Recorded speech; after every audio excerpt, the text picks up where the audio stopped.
So today I will be taking up a topic from class 7 science chapter 4, that is heat. We will see some introduction. We all know that we wear woolen clothes during winters, which is when it is cold outside. Why do we wear these woolen clothes? We wear these woolen clothes because these woolen clothes gives us heat, as we have read in the previous chapter about wool. So these woolen clothes are made up of that wool only, and it gives us the heat. So woolen clothes keeps us warm. We prefer to wear light colored clothes when it is hot, because what happens, dark colored clothes attract heat more. It is a good conductor. So it is going to attract heat more. So if it is a hot, we prefer to wear light colored clothes, and in case of winters, we prefer to wear dark colored clothes. This gives us a feeling of coolness. In winters, we feel cold inside the house. If you come out in the sun, we feel hot. Okay, we feel warm. Why we feel warm? Because it is very cold in the house, and the sun gives us the feeling of heat, hot. So in summer, we feel hot even inside the house. In summers, we feel hot inside the house and outside also. So now the questions come, how do we know whether an object is hot or cold? How do we find out how hot or how cold an object is? So now we will see how cold or hot an object is. Okay, so if you will see what is heat, the first question is what is heat? Heat is a form of energy. What is heat? Heat is a form of energy, and that makes an object either cold or hot. Okay, so heat is a form of energy that is going to make an object either cold or hot. So in our daily life, we come across many objects. At your home also, you must be coming across many objects, which some of them are hot and some are cold. Okay, so for example, if you see like acid,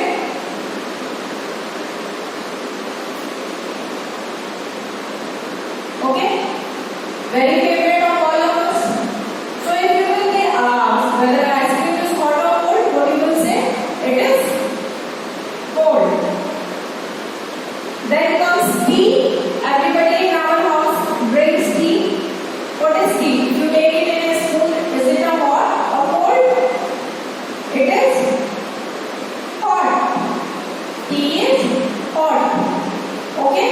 So there are certain examples which will give us some objects are going to give us the feeling of cold, and some are going to give us the feeling of hot. So how can we decide that particular object is hotter than a particular, or which one is more hot or which one is more cold? So for this we are going to do an activity. Let's see. Now we will perform an activity to decide which object is hotter than the other. For this, what we need 3 small tubs or a container. You can see here 1, 2, 3 containers are there. We will mark it as A, B and C. Okay. Now what we are going to do, in the container A, we will put cold water, and in the container B, we will put hot water. Okay. And we will, in the container C, we are going to mix some cold and hot water. So this will be a mixture of cold and hot. This will be a hot water, and this is a cold water. Now what we have to do, we have to dip our hand in container A and container B.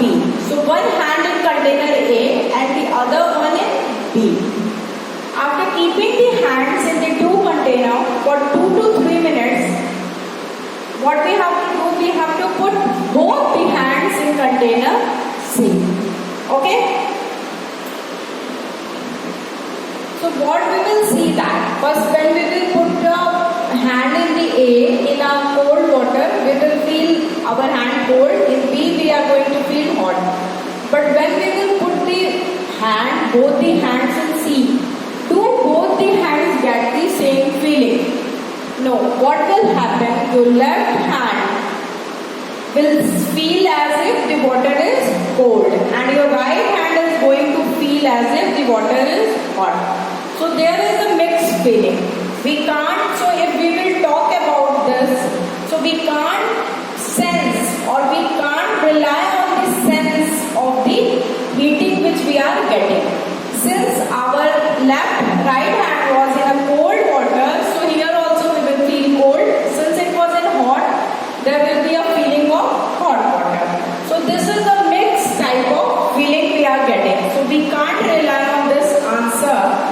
So there must be some other instrument or something which is going to tell us or measure how hot a particular object is. So we cannot rely on our sense of touch to decide whether an object is hot or cold. Sometimes it may deceive us. Means sometimes we may feel wrong or we are wrong. Okay? So what we need some reliable instrument. So a reliable measure of the hotness of an object is its temperature. What happens? How hot an object is? Who will decide?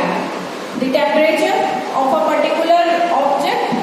What is the temperature of that object? That is going to tell us how hot it is. So now what we need an instrument which is going to measure a temperature. If we are going to know the temperature of a particular object, surely we can say that whether that instrument is hot or that is cold. So for measuring temperature is measured by a device called thermometer. A device called thermometer is there which tells us about the temperature of a particular object. Here in this figure you can see that this is a normal thermometer which we use. So it is a thermometer which decides the temperature of an object.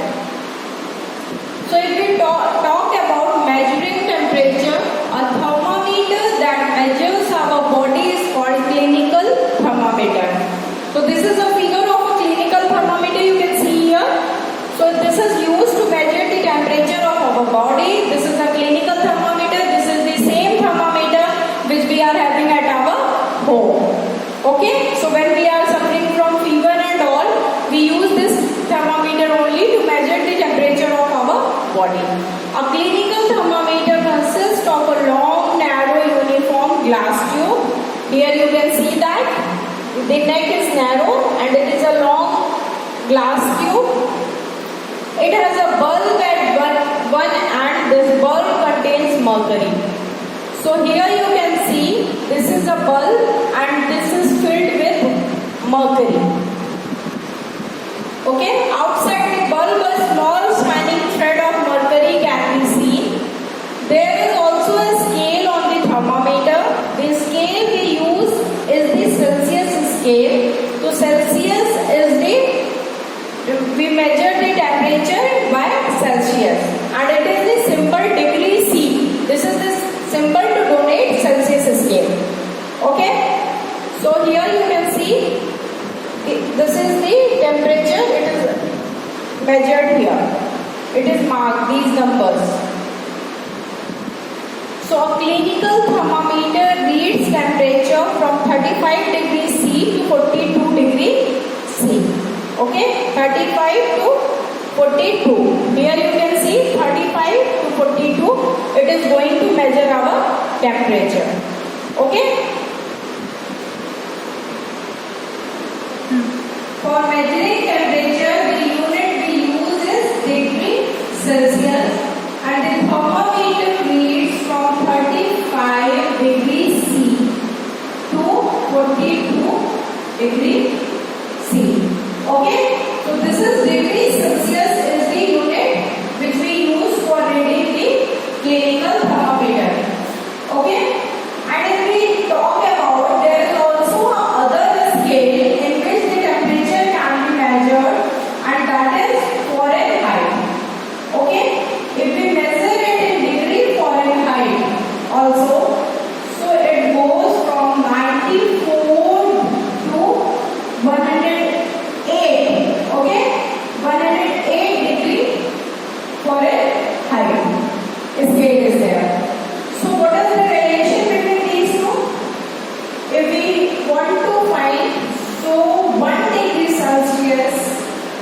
going to be 32 degree Fahrenheit.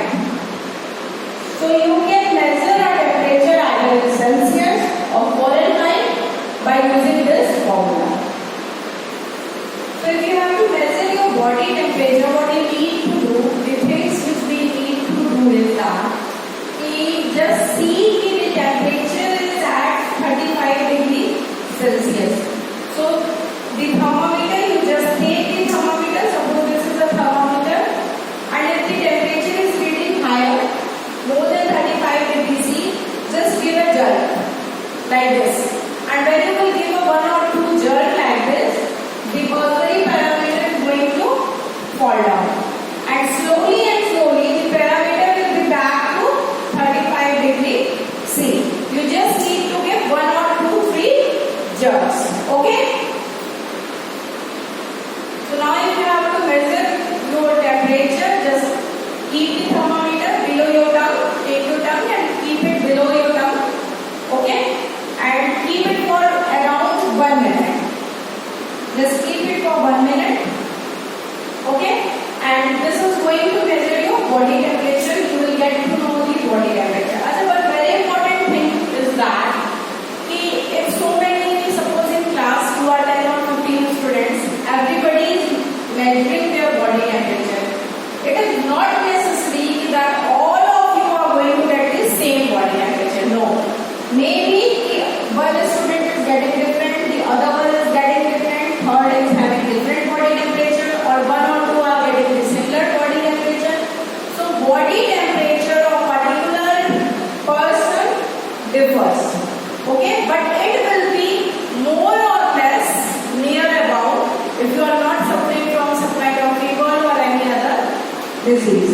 Okay, so nowadays in the market we are having a digital thermometer, or mercury thermometer has been removed by these digital thermometers, which is very convenient to use.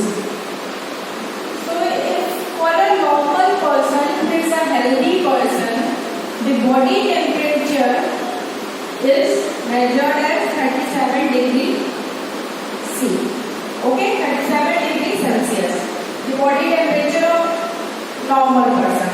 But it is, as I have already told you, it is not necessary that all the persons are going to have the same temperature. It may vary slightly. Some may have a slightly higher temperature, or some may have got a slightly lower temperature. Okay? So actually what we call normal temperature is the average temperature of a body. Okay, body temperature का जो average temperature है उसको हम normal temperature बोलेंगे. Of a large, मतलब generally it is kept for a healthy person. If a person is healthy, he is not suffering from any fever kind of or something. So the temperature will be 37 degrees C, or sometimes it may be higher or lower. So a human temperature is measured by this clinical thermometer, as I have already told you.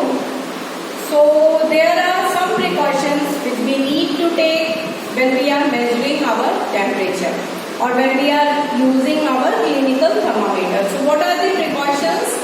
The thermometer should be washed before and after use, preferably with antiseptic solution. What we need to do is that if we want to measure the temperature of our body, first we should wash it. We should wash the thermometer, and after measuring the temperature also we should wash it again. This is a very good practice. Ensure that before we use, the mercury level is below 35 degrees C. So as I have already told you, we should always see the temperature is below 35 degrees C, and if it is not, just give a 1 or 2 jerk to a thermometer, the mercury is going to fall down. Okay, then read the thermometer keeping the level of mercury along the line of straight. Okay, now you have to read when you have measured the temperature, just you have to read the thermometer, keep it parallel. Handle the thermometer with care. If it hits against some hard object, it can break. The most important thing is that we need to handle the thermometer very carefully, because if it is going to be hit by some hard object, it is going to be break or it will be broken somewhere. Don't hold the thermometer by the bulb while reading. This is very one important good thing, that if you are reading a temperature by a thermometer, you should not hold the thermometer by the bulb. Okay, because what is going to happen, a bulb itself is very hot, so that is going to affect the measuring of a temperature. Okay, so do not use a clinical thermometer for measuring the temperature of any other object other than human body. So this clinical thermometer is meant only to measure human body. We should not measure any other objects, or we should not do our practical or any other thing by this clinical thermometer. Also avoid keeping the thermometer in the sun or near flame. It may break. So what we need is any object which is a hot or heat is coming from that, like sun is there or some kind of flame, burning flame is there, candle is there. We should not keep the thermometer there because it is going to break it. Okay? So these are some of the precautions we need to take while we are handling our clinical thermometer. And if this thermometer is broken down, it is very difficult for the mercury to be handled. So nowadays we are having in our market the digital thermometer, which is very easy to use. So next comes the laboratory thermometer. So how can we measure temperature of other objects? As we have seen that for measuring the human temperature, we use clinical thermometer. So for measuring the other object temperature, we use laboratory thermometer. So for this purpose, laboratory thermometer is used. The range of a laboratory thermometer is generally from -10 degrees C to 110 degrees C. Okay? So this is some of the precautions we need to take care while handling a laboratory thermometer. What is the precaution we should take? We should keep the thermometer upright. Means it should be straight upright. It should not be tilted. Means it should not be slanted. It will be a straight line, just like a straight line. Okay? And upright. And the bulb should not be surrounded from all sides of the surface. Always the temperature is to be measured. The bulb should not touch the surface of the container. Okay? So here we will see the precautions needed while handling the laboratory thermometer. Suppose this is a beaker. Okay? Here is some hot water. We need to measure it. And this is our laboratory thermometer is here. So the first very important precaution that we need to keep is the thermometer should be like this. It should be upright. Okay? The thermometer should be upright. It should be like this. You need not to measure it like this or like this. It should be upright like this. The second very important thing is that this bulb should not touch these surfaces. Neither the lower surface nor the side surfaces. So if this is the container, you need to keep the bulb of a thermometer like this. It should be somewhat gap between the surface of a container or a beaker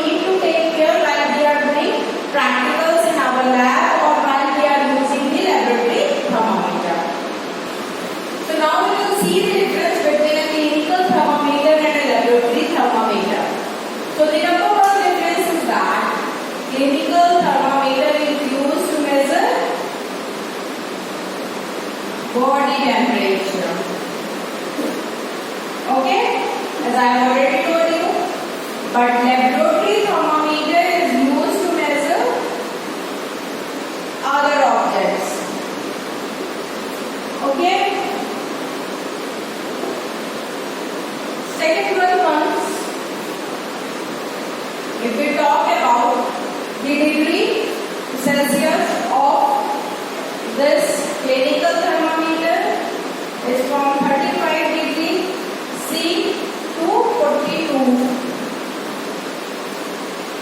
Okay? We measure it from 35 degree C to 42 degree C. And if we talk about laboratory thermometer, the measuring scale is -10 degree C to 110 degree C. Okay? And the third difference, and this is one of the very important difference, what is that? The value, what happens if you are using a clinical thermometer, you put the thermometer inside your mouth, below your tongue, and when you remove it, you measure the scale. Okay? But, and when you remove it, you measure the scale, the mercury does not fall at random. The mercury scale does not fall at random. Okay? You just remove it from your mouth, you keep it here, and you just see what is the temperature. While in case of laboratory thermometer, it is just reverse of this. What happens if suppose this is a beaker, you are putting a thermometer here, you need to measure the scale of the mercury while the thermometer is inside the beaker itself. As soon as you will take out this is suppose this is a beaker and this is the thermometer, the laboratory thermometer. When you take it out from beaker, the mercury is going to fall down at a random. Okay? So we need to measure the temperature while it is in the beaker itself only. But in case of clinical thermometer, there is no such case. The mercury does not fall at random. Okay? So this is the major difference. We have seen that. Okay? Measuring for body temperature. So if we talk, it is mostly present in we use that our home, clinics, hospitals. Okay? And these are present in the labs or used for research purpose. Okay, researchers use it. And this is a very short range. This is a very wide range. We have talked about how the mercury falls randomly. In that case, it does not fall. So this was the major difference between a clinical thermometer and a laboratory thermometer. Now the question is, why does the mercury falls at random in case of laboratory thermometer, whereas this does not happen in case of clinical thermometer? Okay, why does the mercury not fall in clinical thermometer when it is taken out of mouth, but as soon as it is taken out from this laboratory thermometer is taken out from the water, the level of mercury begins to fall? So why is so happening? So one thing I would like to tell you, as I have already shown you the diagram of a clinical thermometer. So if you will see a clinical thermometer like this, okay, this is the bulb.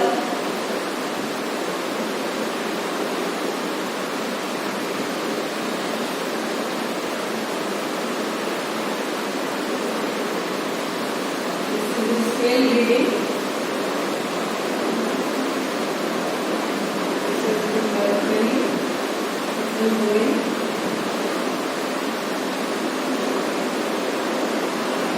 So here what you will observe, there is the king. Okay? What these kings do, these kings prevent a random fall of a mercury. Okay? So this king is present in clinical thermometer.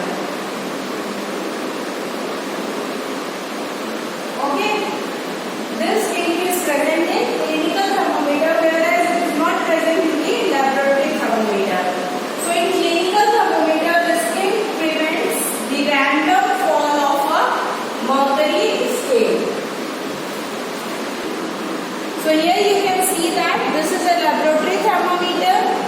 Here there is no K. And if you see, this is a clinical thermometer. Here there is a king present. So this king prevents mercury level from falling on its own. So in case of clinical thermometer, when we give a jerk to it once or twice, the mercury level falls down. It does not fall down by its own. So there is a lot of concern over the use of mercury in thermometer.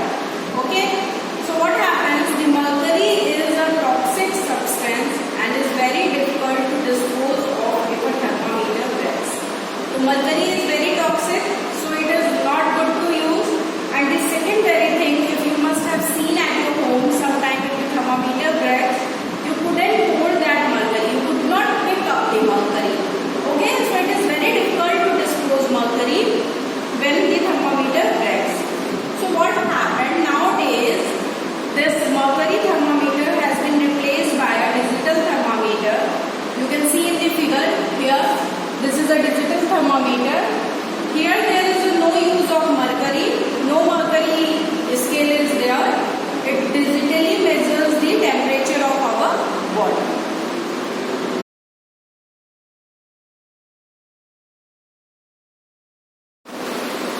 So transfer of heat.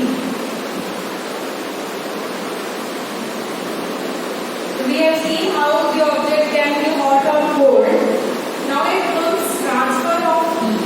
How heat gets transferred from one object to other object, or from one source to other source.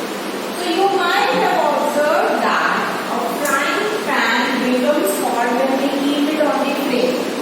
Suppose this is a flame, and on that, if you keep a frying pan, this pan is going to be hot, in which you have to cook food.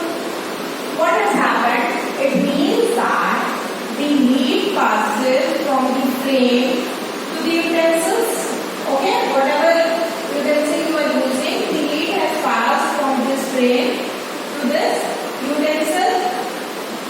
And now what happens is when you remove this pan, okay, remove this pan and keep it on the platform. What happens? This pan is going to cool slowly and slowly. This means that if the heat from this pan has been transferred to the surrounding. Where it has been transferred? It has been transferred to the surrounding. So here from the flame to the pan, now from the pan to the surrounding. This is a very good observation. We see that heat is flowing in both the cases. Here we see the flame was more hot as compared to the utensil. So heat was flowing from hotter object to the colder object. And if you see here, the utensil was more hot as compared to the surrounding. Okay? So now the heat has been transferred from utensils to the surrounding. So we can understand that in both the cases, whether from flame to utensil or from utensil to surrounding, the heat is flowing from hotter objects to the colder object. Here flame was hotter object, here utensil was hotter object. In the process one also, from hotter object to cold object, the heat was flowed. In the process 2 also, from hotter object to the cold object.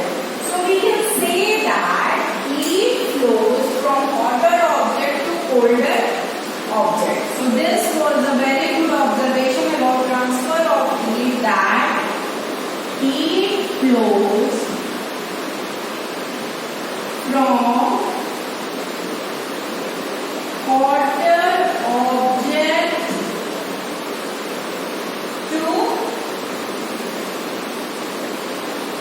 colder object. Okay? From hotter object to colder object. The flow of heat is always like this.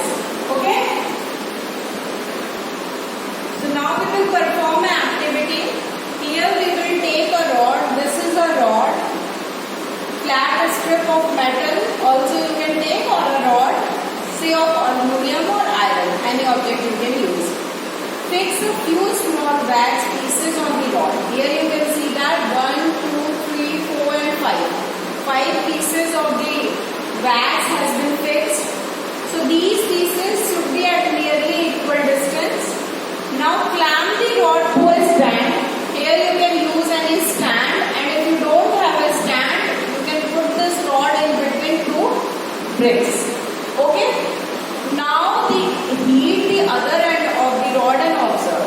Now what you have to do, you have to put the candle here and you have to heat the rod and we have to see the observations. What happens to the wax pieces? Do these wax pieces begin to fall? Which piece falls the first? Do you think that heat is transferred from the end near to the flame? Here or here? So we need to answer all these questions.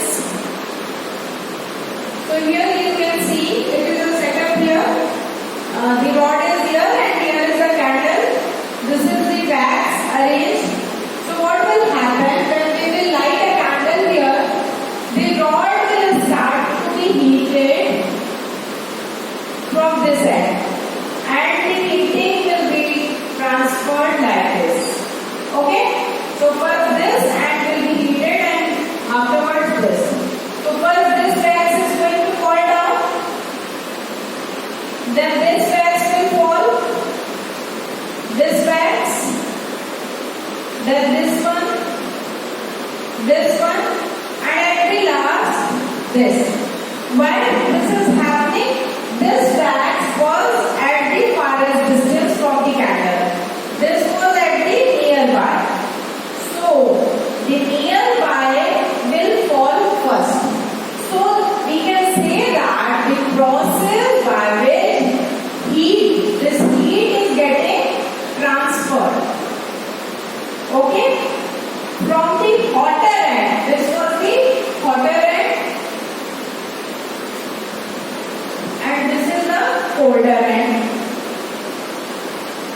So we can say that the process by which heat is transferred from hotter end to the colder end of any object, and here the object is a rod, is known as conduction.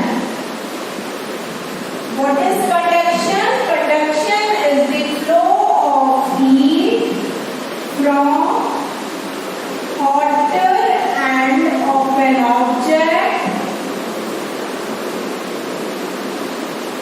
to a colder end of an object. Okay? This is called as conduction. So there is a very good thing I would like to tell you. In solids, we have read that there are 3 states of matter: solid, liquid and gas. There are 3 states of matter. So in solids, generally heat is transferred by a process of conduction. Okay? How heat is transferred? By a process of conduction. Now the question is that, do all substances conduct heat easily? All the substances conduct heat easily. What answer you are going to give?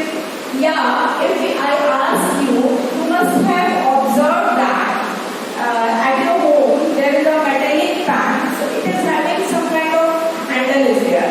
The handle is either of wood or it is of plastic. Okay? So can you handle the hot pan if there was no plastic or a wood handle? Was that possible for holding it and it is not going to burn your hand? Okay? So the answer is no. You can't handle a metallic pan without a handle. Either it is of plastic or wood. Okay? You can't handle it because your hand will start to burn. So why you can't handle it? Because metals are conductors of heat. Okay? So that metallic pan is a metal. So metals are a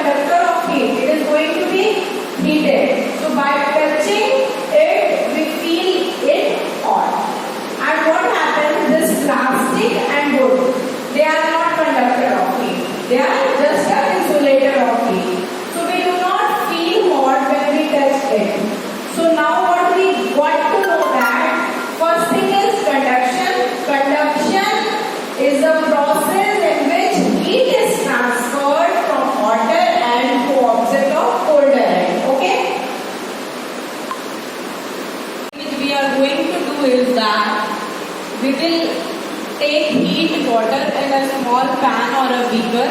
Here you can see that there is a beaker in which water has been taken. Now we will collect some articles such as a steel or a spoon, plastic scale, pencil or a divider.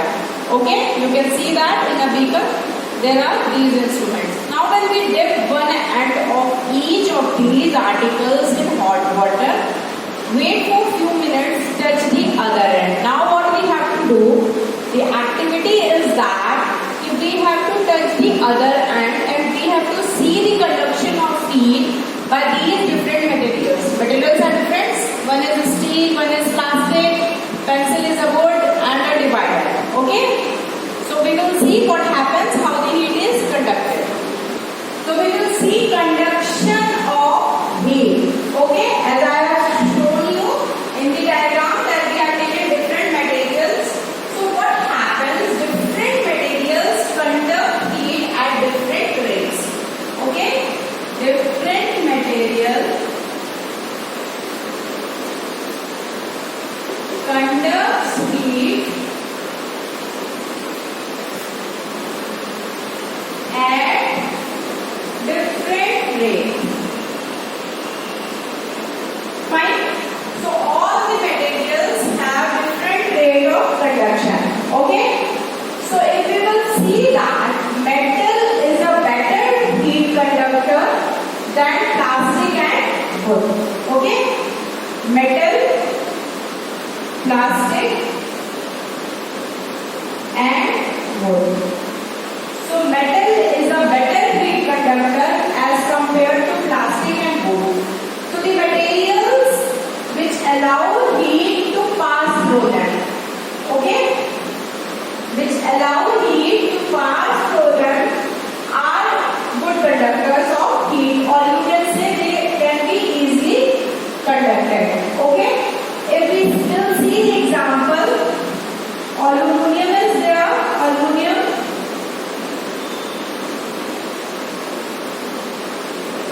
Okay, so or you can say, you can take example iron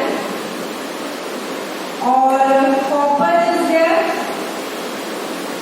Okay, all these are good conductors of heat. So the material and the materials which does not allow heat to pass from them, like plastic and wood. So they are bad conductors of heat, or you can say that they are what? Insulators. Okay?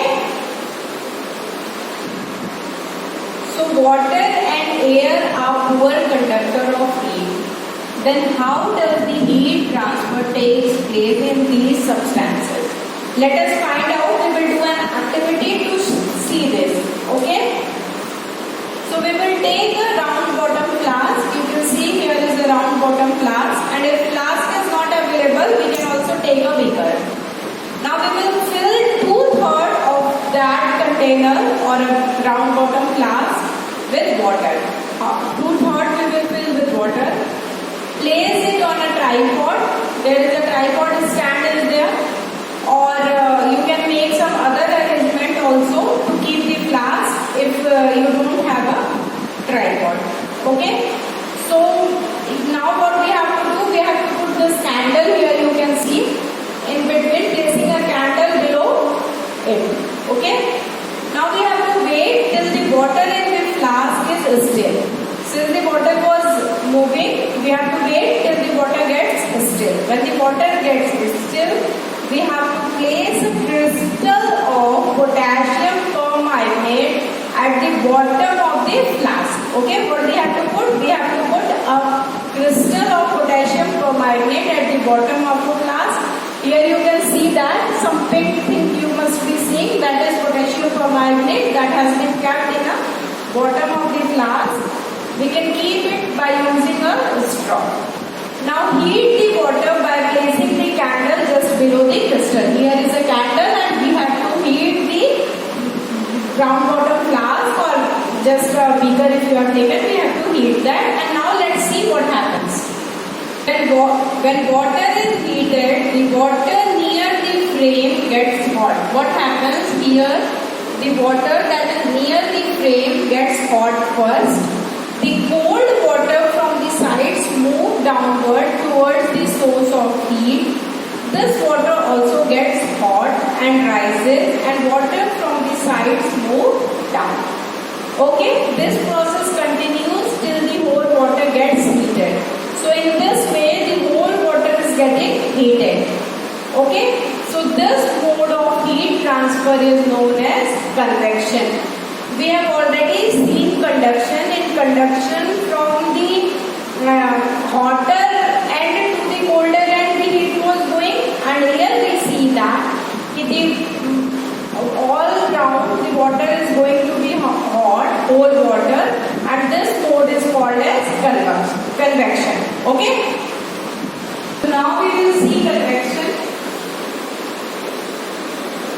So as we have seen in the experiment how water gets heated, now the question is that how does heat travels in air? Okay? Heat travels in air. How does heat travels in air? In which direction does the smoke go? What is the direction of smoke? Okay? So the answer for this is, we will see the mode of convection. The flow of heat is convection. So heat travels in air through convection. Okay? In the air, heat travels through convection. And the smoke, how does it go? It goes in the air because hot air. Okay? The hot air is lighter than cool air. Okay? The smoke goes in the air because the hot air is lighter than the cool air. Okay? Now the other activity to see how heat is transferred by convection in air. So we will light a candle, keep one hand above the flame and the other hand on the side of the flame. So this hand is above the flame and this hand is on the side of the flame. So do your hand feels equal hot? If not, which hand feels hotter and why? So we will notice that towards the top the air gets heated by convection. Therefore, the hand above the flame feels hot. What happens? This hand is going to be heated by convection. So we will first feel hot on this surface, this hand, okay, which is above the flame. On the side, however, there is no convection and the air does not feel as hot as the top. So we are going to feel the side hand also hot, but not as the top, because in the top the convection is taking place. So people living in coastal areas experience an interesting phenomena. What happens there in the coastal areas? During the day, the land gets heated faster than the water. What happens? The land is heating faster as compared to the water during the daytime. So the air over the land becomes hotter and rises up. The cooler air from the sea rushes in towards the lake to take its place. Okay? So the warm air from the land, since the land has been heated, so the warm air from the land moves towards the sea to complete the cycle, and the air from the sea is called as sea breeze. And what happens at the night? To receive the cooler sea breeze, the windows of the houses in the coastal areas are made to face the sea. Why is it so? At night, it is exactly the reverse as we have seen in the day. In the day, the land was getting cooled first as compared to the sea. So the air from the land was going towards the sea. Now what happens? The water cools down more slowly. Now the hot water cools down more slowly than the land, and the land gets very cool soon. So the air, cool air from the land moves towards the sea. This is called the land bridge. Okay, so that was a sea bridge. Daytime was a sea bridge and night is a land bridge. So we have read the mode of transfer of heat by conduction. Okay, by convection. That how in air convection occurs. Now, excuse me. When we come out in the sun, we feel warm. So, how does the heat from the sun reaches to us? Okay? What does the heat from the sun reaches to us? It cannot reach us by conduction, no. By convection, no. Okay? So, it is now going to reach. So, the heat does not reach to us by conduction and convection. As there is no medium such as air in between the earth and sun. So, what is that mode of that heat is reaching to us? So, a new phenomena called as radiation. What is it? Radiation. So from the sun, the heat comes to us by another process that is known as radiation. Okay? So the transfer of heat by radiation does not require any medium. Okay? In radiation, no medium is required for the transfer of heat. No medium. No medium for transfer of heat. Okay? It can take place whether a medium is present or not. So when we sit in front of a room heater, we have seen that in winters we use room heaters. When we sit in front of it, we get the heat by this process only. Okay? And if we talk about our body also transfers heat to the surrounding and also receives heat from the surrounding by the process of radiation. Okay? So all hot bodies, any hot body radiates heat. All hot bodies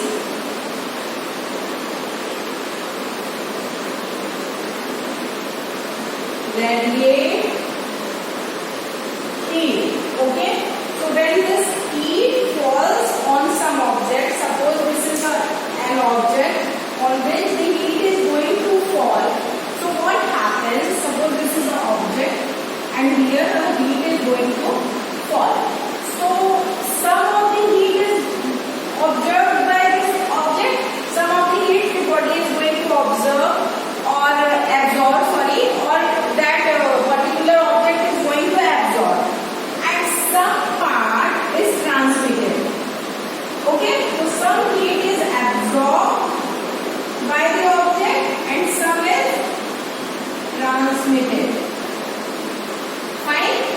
So the temperature of an object increases due to the absorption of heat. So the part of heat that has been absorbed, that is going to increase the temperature of that particular object. Okay? So now we will see the kind of clothes we wear. Okay? So we are advised to wear dark color clothes in winters and light color in summers. Okay? So why do we wear dark color clothes in winter and light color in summers? So what happens? The dark surface absorbs, suppose any surface is dark, it is going to absorb most of the heat. Okay? So it gives us